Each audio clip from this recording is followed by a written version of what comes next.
Alhamdulillahi Rabbil Alamin. Wassalatu wassalamu ala asyrafil anbiya'i wal mursalin Nabiyyina Muhammadin wa ala alihi wa sahbihi ajma'in. Asyhadu an la ilaha illallah wa asyhadu anna Muhammadan abduhu wa rasuluh. Bapak, Ibu, dan saudara-saudara sekalian, sebelum kita kajian yang sudah kita siapkan, saya ingin mengingatkan ibu-ibu khususnya yang bawa anak agar betul-betul anaknya diperhatikan.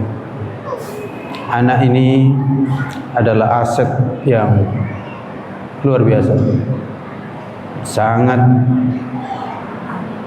benar-benar berharga, dan oleh karena itu perlu kita jaga, perlu kita perhatikan. Bagus, nggak apa-apa anak dibawa ke masjid, tapi hendaknya dijaga, diperhatikan.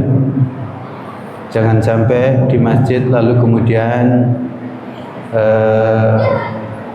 terkena sesuatu yang membuat perjalanan hidupnya nanti kurang sempurna. Di samping juga supaya bisa mulai sejak dini belajar dan tertib. Ada memang anak-anak itu karena memang dididik semenjak dini, maka dia bisa tertib dan disiplin semenjak dini. Tabiat anak memang bermain-main, tapi kalau dididik semenjak dini, maka insya Allah dia akan cepat dewasa. Meskipun belum dewasa, umurnya belum dewasa, tapi sikapnya sudah dewasa. Itu maka di dalam fikih ada istilah mumayyiz. Orang yang anak yang sudah bisa mengerti meskipun dia belum baligh. Di situ. Oleh karena itu, jangan sampai menjadi alasan masih anak-anak lalu dibiarkan. Tidak. Harus dididik dengan pendekatan anak-anak. Dan kalau sudah kira-kira tampak melakukan sesuatu yang bahaya, segera lembut diingatkan. Apalagi yang dekat tabir, kalau sampai nyeret-nyeret tabir, itu kan bahaya. Ada di postingan video itu tabir roboh lalu menjatuhi, dan itu berarti musibah. Di masjid hendaknya suasana aman kita ciptakan. Boleh karena menjaga anak hingga tidak ikut sholat berjamaah, enggak apa-apa, silakan. Karena hadir untuk kajian misalnya, lalu karena jaga anak kemudian enggak ikut sholat jamaahnya, setelah sholat jamaah baru kemudian sholat, minta tolong ada yang membantunya, saling menjaga, boleh. Saling menjaga. Punya kawan ini punya anak, tolong saya sholat dulu misalnya, nah, terus gantian. Nanti kawannya sholat dia jaga, gitu. Sehingga di masjid terjadi kedamaian, ketertiban. Gitu. Jangan sampai kemudian karena di masjid biar anak-anak itu datang ke masjid lalu dibiarkan, bukan. Islam bukan begitu dalam mendidik putra-putri. Dan itulah dulu para sahabat. Makanya para sahabat dulu itu masih kecil, memang di masjid dan luar biasa. Belum baligh tapi sudah tamyiz, sudah mengerti. Bahkan ada yang umur 7 tahun, loh, dia jadi imam. Begitu. Dan ada yang masih belasan tahun, sudah diutus oleh Nabi untuk memimpin perang. Berarti 16 tahun sudah jenderal namanya itu. Karena di belakangnya Abu Bakar, di belakangnya Umar, coba bayangkan. 16 tahun jenderal sudah. Ibnu Abbas ya belasan tahun sudah profesor, kira-kira begitu. Itulah pendidikan dalam Islam, dan itulah bedanya pendidikan dalam Islam dengan pendidikan yang ada di Barat. Gitu. Kita punya ciri khas tersendiri pendidikan, bil hikmah, dengan penuh cinta dan kasih sayang, tapi tidak membiarkan, mengarahkan, bukan semau apa yang dilakukan oleh anak. Bapak dan saudara-saudara sekalian, kajian kita masih terkait dengan kalamullah, tentang kalamullah di hadis yang kalau nggak salah ini hadis keberapa? Kedua atau ketiga? Hah? Enggak. Kemarin sudah hadis pertama. Hadis pertama tentang doa tidur. Kedua, berarti hadis kedua. Ya. Di mana enggak hafal doa tidur kemarin? Hafal ya? Itu luar biasa itu kalau diamalkan. Dan ini ada lagi doa An Abdullah bin Abi Aufa, dari Abdullah ibn Abi Aufa, dia berkata, qala Rasulullah sallallahu alaihi wasallam yaumal ahzab. Rasul sallam bersabda, yang isinya di sini berdoa. Rasul sallam berdoa yaumal ahzab, pada hari pertempuran Ahzab, perang Ahzab. Apa yang diucapkan oleh Nabi nanti akan kita singgung, betapa pertempuran Ahzab ini pertempuran yang luar biasa. Sampai Nabi berdoa, Allahumma, ya Allah, munzilal kitab, yang menurunkan kitab.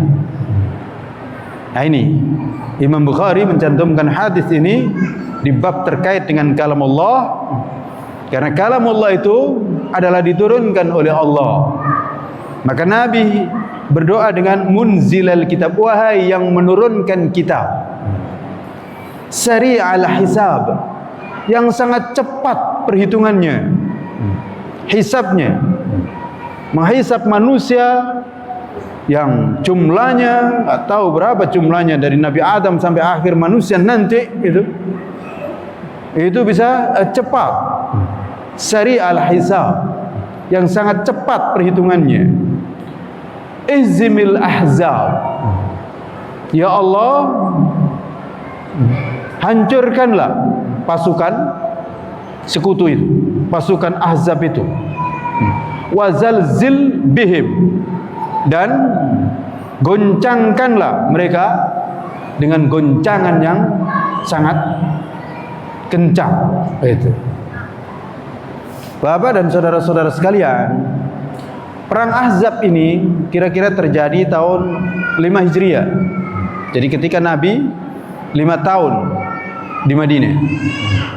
Dan ini terjadi disebut dengan Ahzab karena yang menyerang umat Islam itu bukan satu kelompok, tapi banyak sekali kelompok.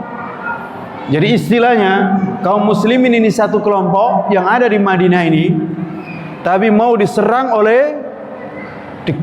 oleh berbagai kelompok yang ada pada saat itu. Boleh dikatakan hampir seluruh orang-orang kafir mengkeroyoknya. Orang-orang kafir itu kan banyak. Pertama, dari golongan Yahudi.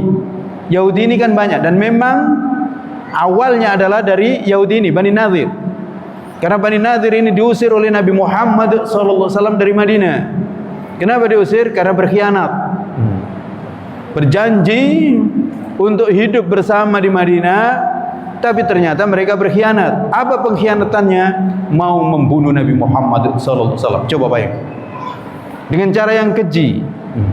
Nabi diundang di suatu rumah di ketua kaumnya saat itu, tapi dipasang di atasnya batu besar yang akan ditimpahkan kepada Nabi Muhammad SAW.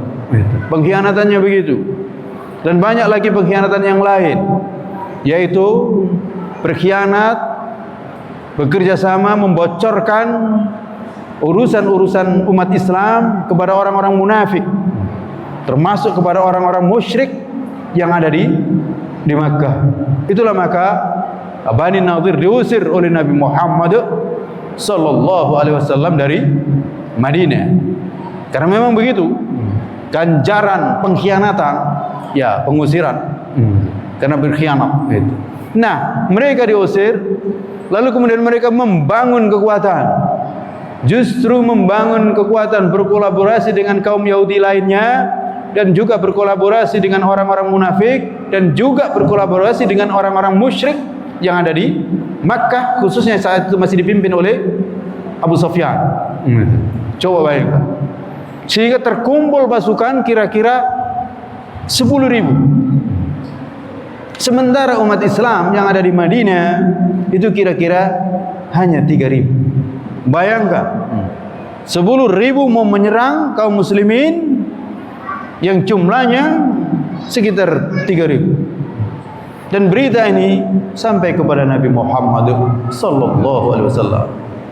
Hingga Nabi Muhammad bermusyawarah, mengumpulkan para sahabatnya bagaimana menghadapi ini. Salah satu di antara sahabat yang sangat terkenal yang sering kita sebutkan, Salman Al-Farisi. Ya, Salman, pemuda yang dulu datang dari Persia, punya pengalaman dalam berperang. Dan pemuda ini mencari Nabi Muhammad SAW karena diberitahu oleh gurunya bahwa Nabi akhir zaman muncul di sana, tempat yang banyak kebun-kebun kurmanya. Singkat cerita, Salman usul kepada Nabi, ya Rasulullah, kita buat parit. Kita buat parit. Memang usul ini luar biasa. Bukan sekedar sebagai usulan yang tidak pernah diketahui dan didengar oleh orang Arab, tapi usul ini sangat berat. Membuat parit. Parit. Dan tentu membuat parit itu kan bukan pendek, tapi panjang. Kalau pendek nggak ada gunanya. Jadi kira-kira parit ini dibuat sepanjang akses di mana orang-orang kafir itu mau menyerbu ke Madinah. Ini kira-kira di sebelah utara kota Madinah. Dibuat parit sepanjang 5 kilo. Bayangkan, parit 5 kilo. Kalau parit ini untuk menghadang pasukan perang, maka kira-kira berapa lebarnya? Dan berapa dalamnya supaya berguna? Ada yang sudah buat parit untuk mengelilingin tanah dan seterusnya itu. Kalau sekarang pakai alat berat. Kalau dulu tidak ada alat berat itu. Maka digalilah parit dalamnya kira-kira minimal 3 meter. Karena kalau masih 1 meter gampang kan naik. Minimal 3 meter. Lebarnya minimal 4 meter sampai 5 meter. Sepanjang 5 kilo. Iya. Nabi menerima usul ini dan betul dilakukan. Dilakukan. Maka Nabi dan para sahabat bekerja keras membuat parit ini. Terus terang saya nggak terbayang bagaimana menggali parit di kota Madinah, yang tentu saja bukan kayak di kita. Tanahnya kan agak gembur kalau gitu. Kalau di sana, tapi itu dilakukan dan bisa di sini. Ternyata bisa dilakukan. Dan Nabi terjun langsung memimpinnya. Disebutkan hingga kelaparan. Tidak ada makanan, sulit minuman, sulit dan kehausan. Nabi kehausan. Para sahabat banyak kelaparan. Hingga kemudian ada cerita seorang sahabat yang kemudian mengundangnya untuk makan dengan menyembelih kambing yang sangat kecil, dan alhamdulillah cukup. Ditambah lagi kemudian ada berita, Nabi tahu suku tertentu dari Yahudi yang ada di dalam ternyata diam-diam berkhianat, diam-diam menyambung hubungan dengan pasukan yang ada di luar. Maka bayangkan, ada kemungkinan serangan dari luar dan itu sudah pasti, dan ada lagi ternyata yang dari dalam. Suasana berarti sangat menakutkan. Tapi Nabi Muhammad dan orang-orang yang beriman punya bekal iman. Datang pasukan dari luar, mereka kaget, kok ada parit. Maka mereka tertahan. Kuda mereka tidak bisa masuk dan mereka sendiri nggak bisa masuk. Ada yang mencoba untuk masuk dan kemudian duel dengan Sayyidina Ali, mati mendadak di situ. Memang Sayyidina Ali itu adalah jagoan, belum pernah terkalahkan. Padahal beliau saat itu masih muda beliau. Dan memang umat Islam begitu, gentleman, satu lawan satu. Jadi kalau kira-kira yang datang satu, maka cukup satu yang menghadapi, mati. Maka nggak ada lagi yang berani untuk coba-coba menabrak atau melewati parit itu. Maka mereka bertahan. Jadi mereka dalam posisi mengepung umat Islam yang ada di Madinah. Umat Islam terkepung memang. Jadi terkepung, mereka di dalam. Berarti ini adu kesabaran. Adu kesabaran. Mana yang lebih sabar? Yang ngepung atau yang dikepung? Yang di dalam ada yang di luar. Dan inilah perang. Dan jangan dikira perang ini bisa lebih berat dibanding perang langsung perang tanding. Nih, karena ini berarti perang urat saraf. Mending tadi Sayyidina Ali langsung tanding, perang tanding. Ini tidak. Yang di luar mengepung, yang di dalam terkepung. Sulit makan yang di dalam ini, terkepung ini. Karena dalam kondisi perang. Dan disitulah suasana yang sangat genting. Nabi Muhammad sallallahu alaihi wasallam berdoa. Dan di antara doanya adalah ini, Allahumma, ya Allah, munzilal kitab, yang menurunkan kitab. Ya, kitab diturunkan oleh Allah Subhanahu wa taala untuk apa? Nur, petunjuk. Dan kitab Al-Qur'an adalah mukjizat. Nabi Muhammad SAW tidak diberikan mukjizat tongkat sebagaimana Nabi Musa. Ya kan? Nabi Muhammad SAW tidak diberikan mukjizat sebagaimana yang Allah berikan kepada Nabi Isa. Sekali usap, orang sakit bisa sembuh, orang mati bisa hidup. Nabi Muhammad tidak punya mukjizat itu. Satu-satunya mukjizat adalah Al-Quran yang diberikan kepadanya. Karena itulah Nabi Muhammad memanggil Allah, munzilal kitab, wahai yang menurunkan kitab, Al-Quran. Dan Al-Quran itu kalamullah, sebagaimana nanti kita jelaskan. Seri al-hisab, yang cepat menghisapnya. Menghisap tidak ada kesulitan bagi Allah Subhanahu wa taala, apalagi sekedar melakukan sesuatu sekitar untuk 10.000 orang yang ada di luar yang mengancam nabinya dan mengancam hamba-hambanya.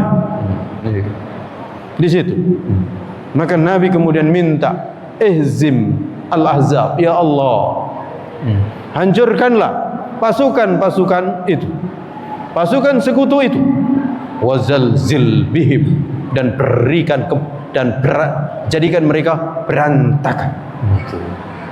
Di sini. Dan perlu diketahui di sinilah senjata umat Islam itu adalah doa. Setelah keimanan yang kuat dan usaha yang maksimal, tidak ada yang perlu ditakutkan. Doa dipanjatkan kepada Allah Subhanahu wa taala. Benar, ternyata datang angin yang luar biasa. Saat itu adalah saat musim dingin.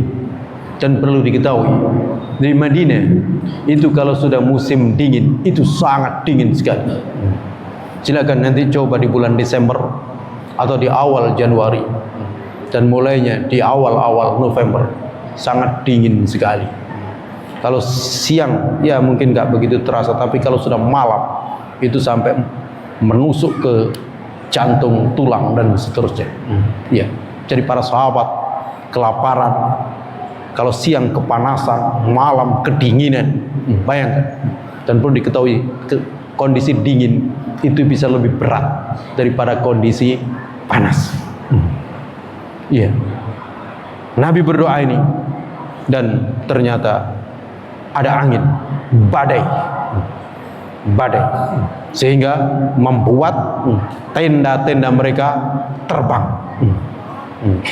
berantakan betul. doa Nabi Muhammad sallallahu alaihi wasallam. Hingga akhirnya Abu Sufyan mengumumkan untuk balik, tidak jadi menyerang. Ya, memang tidak banyak terjadi korban, dan inilah peperangan yang berakhir dengan kemenangan umat Islam, tapi tanpa perang yang berarti. Hanya tadi disebutkan perang tanding dengan Sayyidina Ali satu. Maka mereka kembali, dan Nabi kemudian mengumumkan, kita menang. Mereka yang menyerang tadinya, tapi sekarang gantian kita yang menyerang. Begitu. Bapak dan saudara-saudara sekalian, dari hadis dan kisah singkat ini kita bisa mendapatkan pelajaran. Yang pertama itu adalah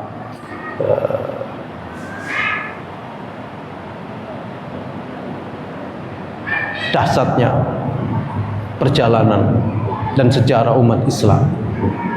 Umat Islam ini dibangun atas dasar perjuangan yang hebat, bukan berbangku tangan. Jihad fi sabilillah. Kenapa sebenarnya jihad fi sabilillah ini? Karena mereka orang-orang kafir tidak pernah suka dengan kaum muslimin. Yuriduna liyutfi'u nurallah biafwahihim. Mereka ingin memadamkan cahaya Allah, dan memadamkan cahaya Allah ini bagaimana? Dengan menghancurkan umat Islam. Itu mereka. Bukan hanya satu kelompok, tapi bisa kelompok-kelompok itu bersatu dalam rangka untuk memerangi umat Islam. Meskipun mereka itu berkelompok, kelompok-kelompok itu beda-beda, tapi ketika berhadapan dengan umat Islam itu bisa bersatu. Dan diantara yang sampai sekarang supaya kita itu nggak ragu, itulah yang kita juga ditunjukkan pada hari ini. Mereka bersatu padu, berkelompok. Ada berapa kelompok yang terkumpul di lembaga yang baru yang dibuat oleh DT itu. Begitu. Berapa kelompok? Padahal hanya untuk menyerang kira-kira Palestina, atau secara khusus Gaza. Kan kecil Gaza itu, tapi mereka sampai mengumpulkan sekian negara. Tapi memang sasarannya bukan sekedar Gaza. Sekarang memang ada perjuangan itu di Gaza itu yang masih hidup, perjuangan jihad yang ada di dunia ini, dunia Islam ini, sementara yang ada di situ.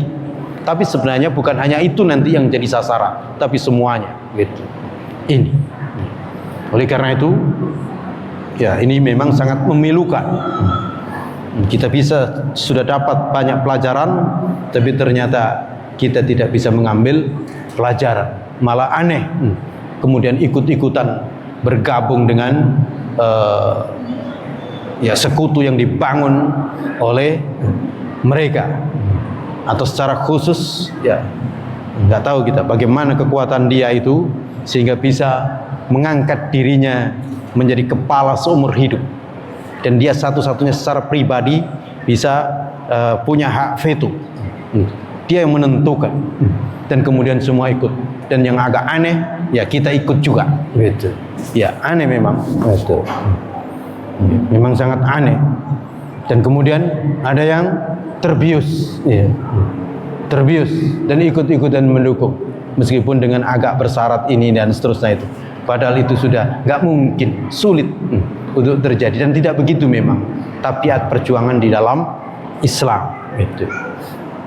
Oleh karena itu kita ingin sampaikan kepada semuanya, termasuk tadi saya ingatkan kepada anak-anak kita, jaga anak-anak kita, persiapkan anak-anak kita sebagai kader-kadernya Nabi Muhammad sallallahu alaihi wasallam. Persiapkan semenjak dini, karena kemungkinan yang akan dihadapi nanti di masa yang akan datang bisa saja lebih besar daripada yang dihadapi oleh kita. Gitu. Dan jangan main-main. Mendidik anak nggak bisa main-main.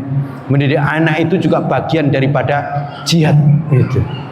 Mempersiapkan anak itu bagian daripada jihad. Termasuk apalagi para guru. Para guru dalam mendidik anak-anak, kader-kadernya Nabi Muhammad sallallahu alaihi wasallam ini nggak boleh main-main. Kenapa? Karena mereka menyerbunya bukan hanya dengan senjata yang ada sekarang, tapi sampai dengan makanan, sampai dengan hiburannya, bahkan sampai dengan metode pendidikannya. Waspada. Banyak anak-anak kita tapi ternyata dididik dengan metode mereka. Berarti untuk diapakan? Untuk dibius dari semenjak awal akidahnya, keimanannya gitu. Maka para guru hendaknya mengerti ini, melek ini gitu. Melek ini. Ilmu pengetahuan sudah mereka rusak sedemikian rupa. Dan karena itu yang coba-coba untuk mengislamisasikan ilmu pengetahuan, maka gak panjang umurnya mereka akan incar untuk dibunuh, dan itu sudah terjadi gitu. Tapi guru hendaknya cerdas, guru hendaknya mengerti. Mengajar matematika itu untuk apa? Untuk mengajak anak supaya betul-betul beriman, bertakwa kepada Allah, bukan sekedar ngajak berhitung. Termasuk mengajar biologi, fisika dan seterusnya. Kalau hanya sekedar mengajarkan berhitung, kecil sekali. Bahkan termasuk mengajarkan hafal Quran.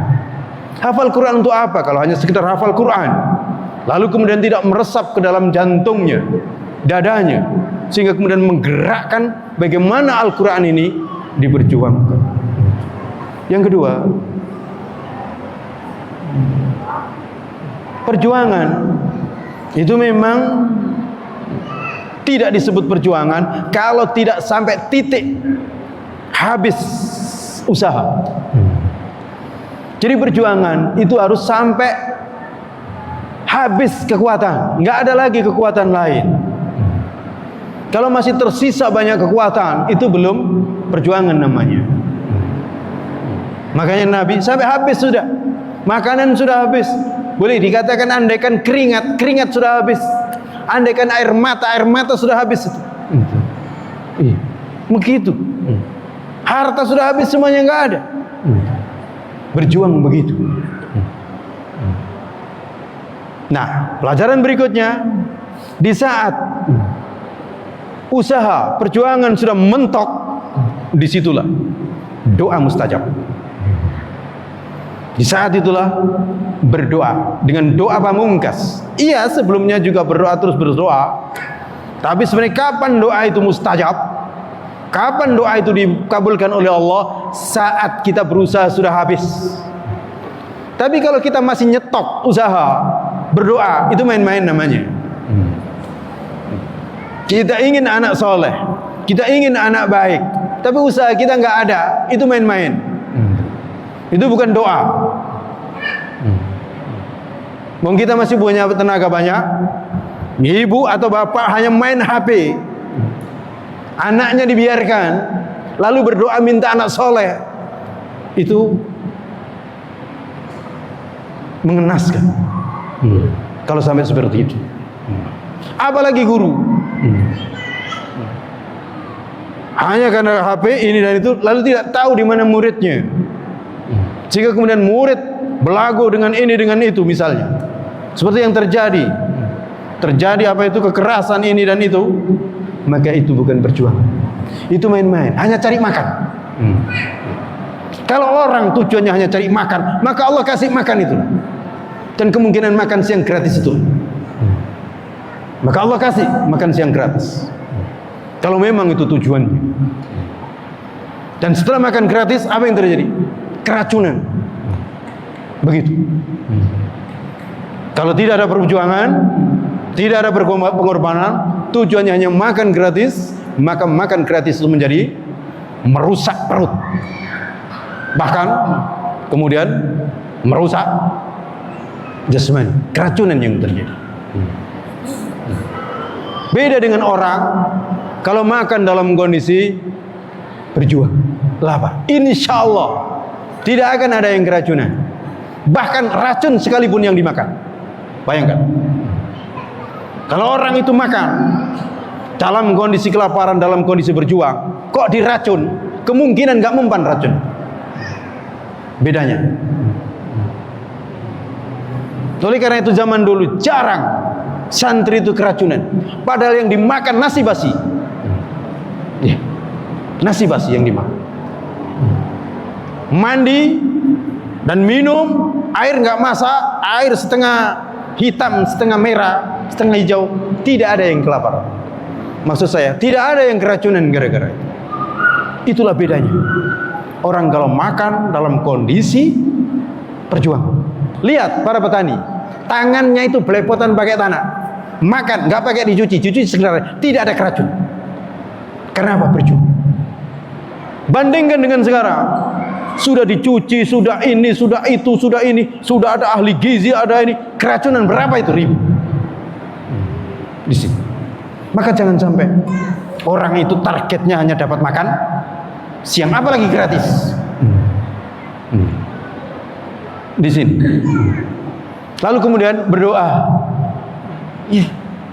Kalau dikabulkan itu sekedar saja. Berdoa itu dikabulkan kalau kita maksimal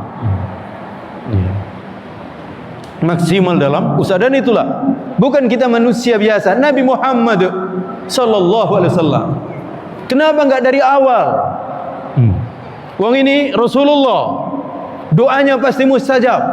Kenapa nunggu sampai lebih dari 1 bulan? Lebih dari 1 bulan pengepungan itu, bukan 5 hari 2 hari, lebih dari 1 bulan.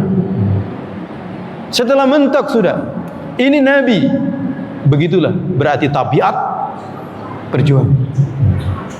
Berikutnya, kita disyariatkan dalam berdoa dengan menyebut nama dan sifat-sifat Allah yang agung. Antara lain sifat Allah yang agung itu munzilal kitab. Munzilal kitab, yang menurunkan kitab. Ini mengingatkan 2 hal. Mengingatkan bahwa Allah itu yang menurunkan kitab. Kalau Allah menurunkan kitab dan kitab ini adalah wahyu, kitab ini kalamullah, maka tentu bagi Allah tidak akan sulit menurunkan angin misalnya, menurunkan hujan. Tidak ada sulit. Dan ini sudah banyak terjadi. Tidak ada sulit bagi Allah. Dan yang kedua, mengingatkan tentang posisi kita, supaya kita selalu ingat bahwa senjata utama kita adalah kitab Allah. Silakan baca Al-Quran untuk menentukan keputusan ini mau setuju atau tidak. Hari ini banyak orang berteori geopolitik ini lah, tapi Al-Quran tidak dibuka. Hanya hitung-hitungan maslahat. Maka itu jauh dari petunjuk Allah Subhanahu wa ta'ala. Kitab hendaknya yang dibaca. Dan kalau kitab yang dibaca, insya Allah akan jelas bagaimana tabiat orang-orang kafir. Sudah berapa kali Amerika itu memveto persoalan Palestina? Lebih dari 40 kali. Masa nggak ingat itu? Sudah berapa kali Yahudi itu mengkhianati? Masih juga percaya. La haula wala quwwata illa billah. Cukup sekali Nabi mau dibunuh, maka ini sudah menjadi bukti mereka nggak pantas sudah. Orang yang katanya hidup damai ternyata mau membunuh Nabi, maka cukup diusir saja. Ini tidak, terus. La haula wala quwwata illa billah. Diajak urunan mau juga.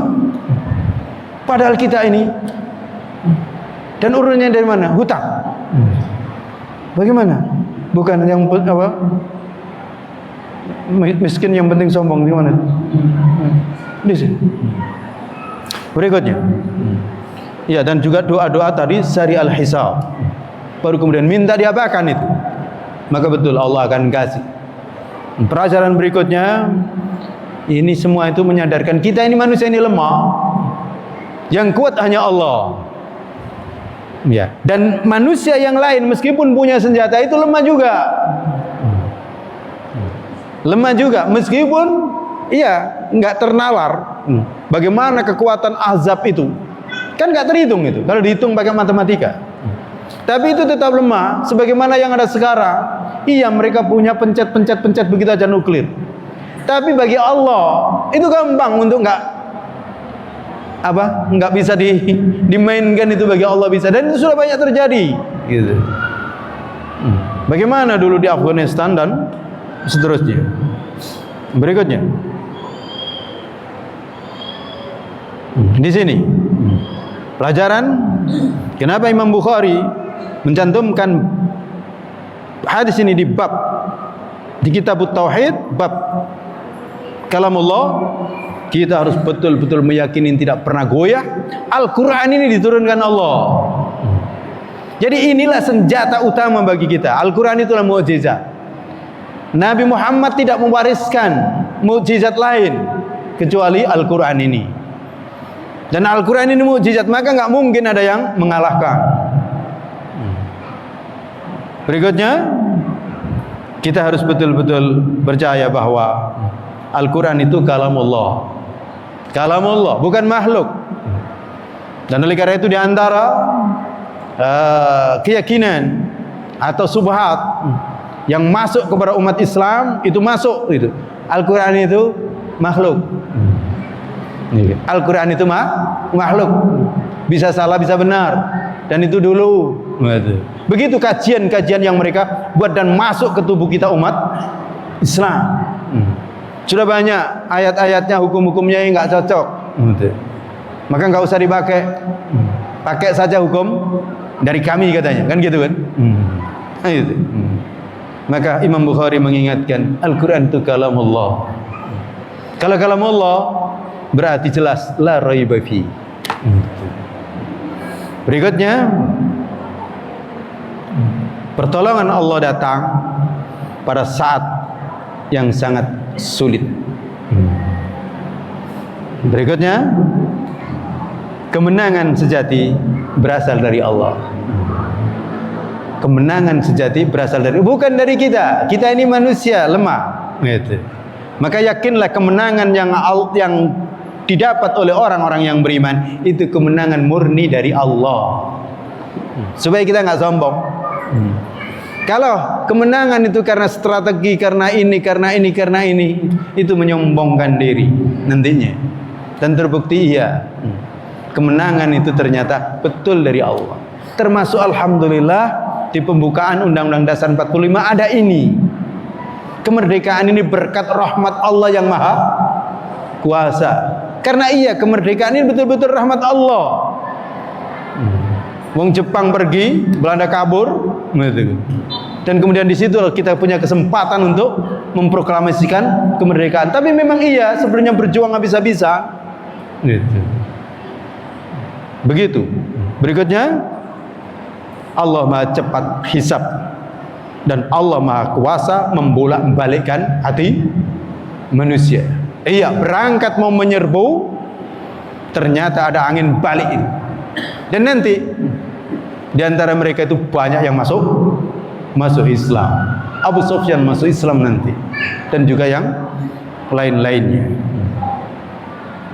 Berikutnya, Allah mudah untuk menurunkan pembelaan dan pertolongan bagi hamba-hambanya dan untuk menghancurkan orang-orang kafir. Dan ini di luar dugaan. Kok angin yang datang itu di luar dugaan. Sebagaimana Nabi Musa kok bisa belah laut itu Nabi Musa nggak tahu. Nabi Musa nggak tahu. Nabi Ibrahim juga nggak tahu kalau ternyata harus dibakar. Hajar nggak tahu kalau kemudian ternyata ada air Zam-Zam. Jadi jangan kita merasa kita akan tahu nanti. Maka yang paling penting tidak usah kita cari-cari apa yang akan datang. Lakukan saja.